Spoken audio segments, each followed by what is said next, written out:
Friends, இன்றைக்கி வந்து நம்ம ட்ராகன் ஃப்ரூட் கட்டிங்ஸ் போட்டு வச்சுருந்தோம்ல, அதெல்லாம் எப்படி முளைச்சிருக்குன்னு சொல்லிட்டு பார்க்கலாங்க.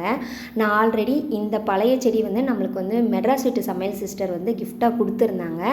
அதில் சரியாக வந்து எனக்கு பழம் கிடைக்கல 2 வருஷம் ஆயுமே. சரி ஒரு கட்டிங் போட்டு வேறு ஏதாவது ட்ரை பண்ணி பார்ப்போன்ட்டு தான் எடுத்திருந்தேன். அவங்களோட செடியில் வந்து சூப்பராக பழம் பிங்க் கலரில் அழகாக இருந்தது.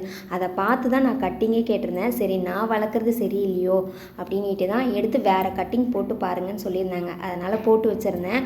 ஆனால் 3 மாதம் ஆயுமே சரியாகவே முளைக்கல. எனக்கு ஒரு கோவத்தில் 6 கன்று கிட்ட போட்டு வச்சுருந்தேன். 2 எடுத்து வெளில போட்டேன். அப்புறம் 1 மாதம் நான் ஹாஸ்பிட்டலுக்கு போயிட்டு வந்து பார்க்குறேன், சூப்பராக முளைச்சிருக்குங்க. நல்லா அழகாக வந்திருக்கு.